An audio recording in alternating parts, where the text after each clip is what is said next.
Richard, let me start with you, because what you just did there is what a lot of leftists do, and it's called the transfer of responsibility.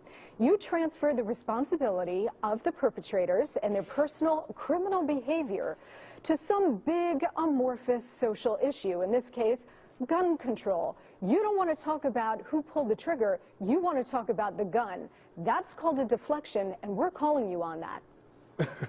Well, Monica, I got to tell you, I think if there was no gun, they wouldn't be able to pull a trigger. I think the one thing that connects both the Trayvon Martin case and this case is the whole ideal of gun violence. If we could take the gun out of the violence and recreate real gun safety laws in this country, we would solve this problem. Hey, Richard, I think that's what we need to see. Let me tell you something. I just did a segment with Mark Furman and Rod Wheeler. What we do know about this case is that this was premeditated, that they had posted on social media websites that they intended to go and pop off a person or two. They had posed with rifles. At least one of them is associated with the Crips gang, allegedly. So this is all about their minds. It's not about the gun. They could have beaten this man to death. It's not about the weapon.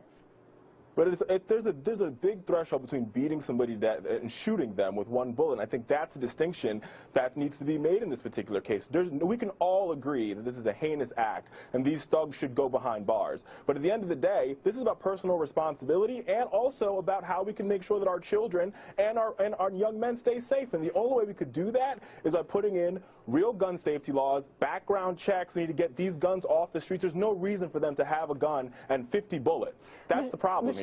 Michelle, Richard just laid out the argument that we have often made, which is the hypocrisy of the left, that they don't really care what actually happened, whether it was Trayvon Martin or what happened in Oklahoma a few days ago. They only care about using it to score political points, right? Yeah, it's unfortunate. This young man seems very earnest. I'm sure you are in your beliefs, but I've encountered many dim bulb arguments in my life, and this is about as low as wattage as I've ever encountered. What gun laws in particular do you think would have saved this man's life? An assault weapons ban? Yes, sir. Whoa. It's my turn. Whoa. No. Answer my question. An assault weapons ban? Do you think that would have saved him? Your question is a farce, and here's why your question is a farce. Why do 16-year-olds and 17-year-olds have access to a gun to begin with? The reason why you won't answer my question, 17-year-olds have a gun to begin with? The reason why you won't answer my question is because do you believe that a 16 or 17-year-old should have a gun? The weapon in question that killed Chris Lane was a .22 caliber pistol. But why should a 16 or 17-year-old have a .22 caliber gun? He shouldn't have had it to begin with.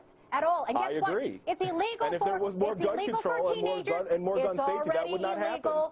It is already illegal but wait a second, Michelle. Clearly the owners of this gun to murder anybody with any weapon.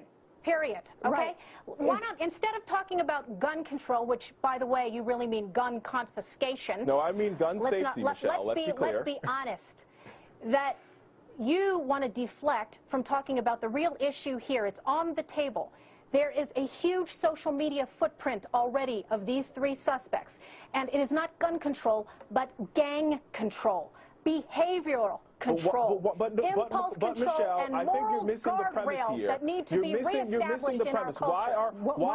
Richard, go ahead, respond. You know nothing about the gun in question. Listen, I'll tell you exactly what the issue is here, Michelle. If gangs didn't have guns, they wouldn't be that powerful. The reason why gangs have the ability to run streets is because they have guns. If we take the guns out of the hands of the gangsters, Richard, Richard, that is the point that Michelle is trying to make.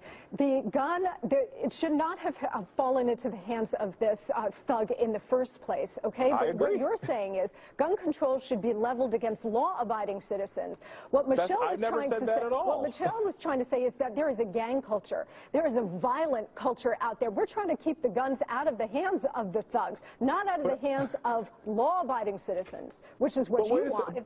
But wait a second, Monica. What I'm saying is if you go to a gun show 2 states over from Oklahoma and buy enough weapons to blow up the Taliban, there's a problem. When 16 and 17-year-olds can buy assault rifles, they can buy AK-47s, they can buy military-grade weapons, we have a serious problem in this country. Go ahead, I'm talking about the fact that young people can access weapons. Richard, hang on. Michelle, go ahead. The dishonesty of the gun grabbers is naked here. It's as naked as a newborn baby. He is talking about gun control and gun confiscation laws, national registries, and background checks that would do absolutely nothing to control evil thugs who will do whatever they need to do to kill and wreak havoc on people. These not true boys were intent on killing.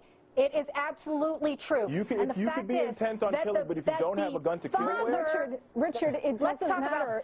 If you're intent on killing somebody, if you're part of a gang, whatever your intent may be, it doesn't matter what the weapon is. They would have found a way to acquire any kind of weapon. Illegal alien gangs are using machetes. Listen, we can agree on that point. Latino gangs are wilding and mobbing people and using their bare fists. We can agree on that point, that if they wanted to kill him, they would kill him. But the fact that the gun allowed them to do it quicker, we got to get guns off the street. And that's why you see states where they have gun control, you have less murders. It's just that simple. I appreciate your passion very much. You're totally wrong. Michelle, thank you so much for being here. Richard, you too. Thank you.